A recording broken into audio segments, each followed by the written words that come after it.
بسم اللہ الرحمن الرحیم۔ السلام علیکم۔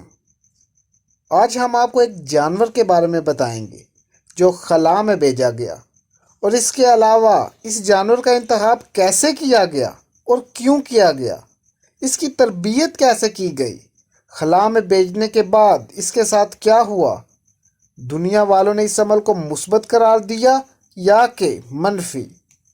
شروع کرنے سے پہلے چینل کو سبسکرائب کر لیں اور بیل کے بٹن کو ضرور دبا لیں تاکہ ہر معلوماتی ویڈیو آپ تک بآسانی پہنچ سکے۔ انسان کا خلا میں سفر کرنے کا خواب کوئی نیا نہیں ہے۔ شروع دن سے ہی انسان نے اس بارے غور و فکر کرنا شروع کر دیا تھا۔ 428 قبل مسیح میں ایک مصری ماہر فلکیات نے ہوا میں اڑنے والی ایک مشین تیار کی۔ خلا میں سفر کے بارے رابرٹ ایچ گوڈارڈ کی تحقیقات کو نظر انداز نہیں کیا جا سکتا۔ اگرچہ اس کی اپنی زندگی میں اس کے کام کو سراہا نہ گیا، لیکن بعد میں گوڈارڈ کے کام کو ہی بنیاد بنا کر راکٹس تیار کیے گئے۔ خلا میں سب سے پہلے جانے کے لیے روس اور امریکہ میں سخت مقابلہ تھا۔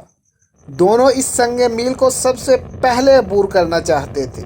اگرچہ امریکہ اس وقت سائنسی لحاظ سے روس سے کئی درجے بہتر تھا، لیکن روس نے اس مشن کا آغاز سب سے پہلے کیا۔ اس مشن کے لیے روس نے ایک کتے کا انتخاب کیا، کیونکہ وہ یہ نہیں جانتے تھے کہ انسانی صحت پر خلا میں کیا اثرات مرتب ہو سکتے ہیں۔ اس بہادر جانور کا نام لائکا رکھا۔ لائکا خلا میں بھیجا جانے والا پہلا جانور نہیں تھا، بلکہ اس سے پہلے بھی 1 درجن سے زائد جانور بھیجے جا چکے تھے۔ ماہرین نے بلی اور بندر کا مشورہ بھی دیا، لیکن روسی سائنسدانوں نے کتے کا انتخاب کیا۔ ان کا خیال تھا کہ اس کی بہتر طریقے سے تربیت کی جا سکتی ہے۔ روسی سائنسدانوں نے اس مقصد کے لیے گلی کے آوارہ کتوں کا انتخاب کرنا بہتر سمجھا۔ ان کا خیال تھا کہ پالتو کتوں کی نسبت آوارہ کتے زیادہ طاقتور ہوتے ہیں۔ اب نر اور مادہ میں سے مادہ کا انتخاب کیا گیا، کیونکہ یہ سائز میں چھوٹی اور تربیت کرنے میں آسان ہوتی ہیں۔ 10 آوارہ کتوں کو سلیکٹ کیا گیا۔ ان کو زیادہ شور اور دباؤ والی جگہ میں رکھا گیا تاکہ پتہ لگایا جا سکے کہ ان کی قوت برداشت کتنی ہے۔ اس کے علاوہ ان کی ٹانگوں اور پیٹ کے ساتھ خاص قسم کے آلات نصب کیے گئے۔ کئی ہفتے گزرنے کے بعد ان 10 کتوں میں سے 2 کا نام سلیکٹ کیا گیا، اور ان 2 میں سے پھر ایک لائکا کتیا کا نام فائنل کیا گیا۔ دوسری کتیا کو اس لیے ریجیکٹ کیا گیا کہ اس نے کچھ عرصہ پہلے ہی بچوں کو جنم دیا تھا۔ لائکا کو سپیس سوٹ پہنا کر تنگ چیمبر میں رکھا گیا، جہاں صرف چند انچ حرکت کی گنجائش تھی۔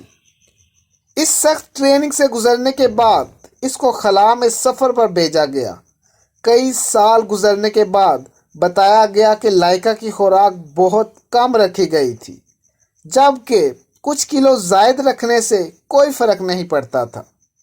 لائکا کو سپیس سوٹ پہنا کر اور مکمل تیاری کے بعد سپٹنک 2 مشن کے ذریعے خلا میں بھیج دیا گیا۔ اس خلائی گاڑی میں ایسے آلات نصب کیے گئے تھے جس سے لائکا کے دل کی دھڑکن کو براہ راست نوٹ کیا جا سکتا تھا۔